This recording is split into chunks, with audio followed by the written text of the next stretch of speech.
back again to read with you today. We're going to read Dali and the Path of Dreams by Obiols and illustrated by Subi. Here's the beautiful cover. And it shows what I imagine is a very young Salvador Dali, a very famous surrealist artist that I adore. The end pages are quite cool because they're full of melting clocks, as is a reference to his very famous painting, The Persistence of Memory. If you know my classroom, you've seen it hanging up. Dali and the Path of Dreams by Obiols and illustrated by Subi. Once upon a time, there was a little boy whose name was Salvador, though everyone called him Salvi. What Salvi liked most of all was to run barefoot along the beach. One afternoon, as he was playing in the waves, Salvi noticed something gleaming under the water. Looking closer, he saw it was a key that the sea had left there. Salvi popped it in his pocket.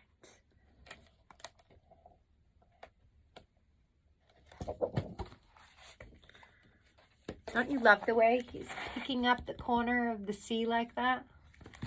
Very clever, thinking of it like one big sheet, right?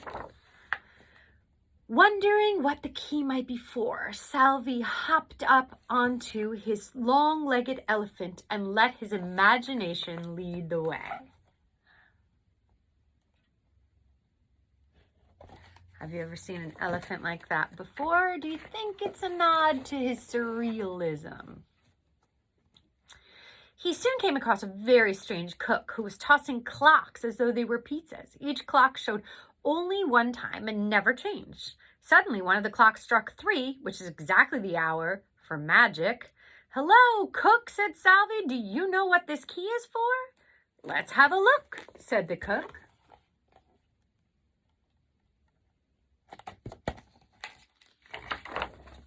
Salvi passed him the key. "Ah, this is a magic key. Leave your elephant here and get into this little boat. It knows where to take you." Salvi was curious. He got into the boat and immediately began to float up into the air. When he was nearer to the sky than the ground, Salvi noticed that some of the clouds made funny shapes, like objects and animals, and he started to play at guessing what they looked like. I'm sure you guys have done that before. I know I have. The boat floated up to a very tall tower that had 7 enormous eggs on the roof. Salvi jumped out and ran up the steps that wound around the tower. He came to a very strange doorway.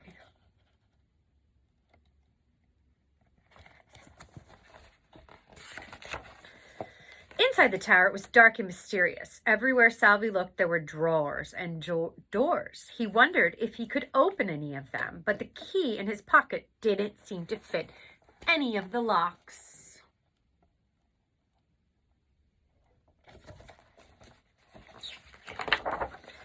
Salvi decided to try one last drawer. This time, to his amazement, the key fitted.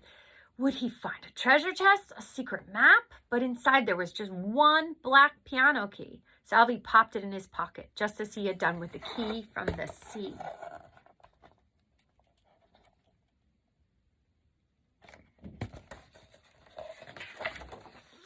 Salvi went on exploring the strange tower until he came across a room with a piano standing right in the middle of the floor. Salvi took a closer look and saw that one of the piano keys was missing. Could it be the one in his pocket?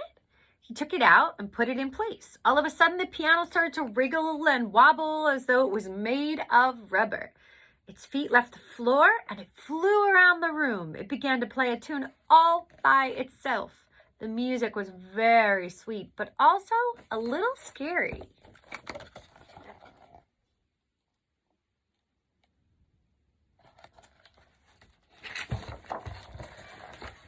Then, in time, to the music, a pawn, a swan, a snail tamer, a flying banana, and all sorts of strange people and objects appeared from the corners of the room.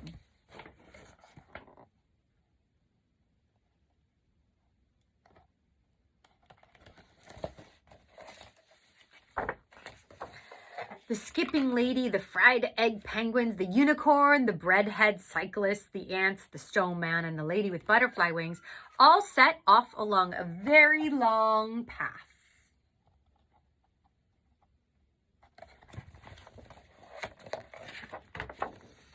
The path was so long it didn't seem to have any end at all, but at last it came to a point like the end of a long black mustache. The point led to a very special drawer. Each and every one of these most peculiar people settled down to live in that drawer for a very long time.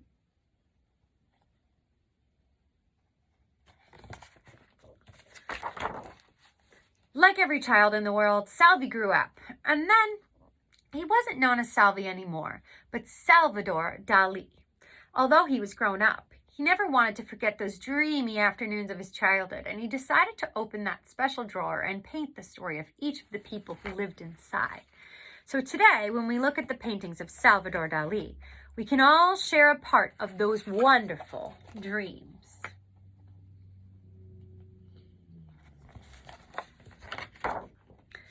The end. And at the end, I'm just going to read you a little note about the artist, Salvador Dali. Once upon a time, a boy called Salvador Dali was born in Figueres near Girona in Spain in the spring of 1904. Dali was creative at an early age. He did his first paintings at home on the wall of the laundry room. It is said that his first job as an artist was to create a little model carriage for the three kings in a nativity scene to celebrate their arrival on January 6th, which is the most magical night of the year in Spain. Dali dreamed of being a chef or maybe a great general like Napoleon, but when the time came, he chose to study painting and traveled to Paris and later to New York. In Paris, Dali met a group of artists who called themselves the Surrealists. They were inspired by dreams and the world of the unconscious. The story goes that in Paris, Dali met Gala, his fairy tale princess. She became his muse, his model, and his wife. They lived together in a fisherman's shack next to the sea at Port Ligat in Spain. They decorated their house with all sorts of strange objects, and people said that if you made it past the polar bear who guarded the front door, the inside was more like a maze in a dream than a real house. As well as being a painter, Dali was a writer, a stage designer, a jeweler, a book illustrator, and a film director. But however he worked, he always tried to capture a new world that had never been seen before. Talk about an imagination. That was Dali. I hope you enjoyed it. Till next time.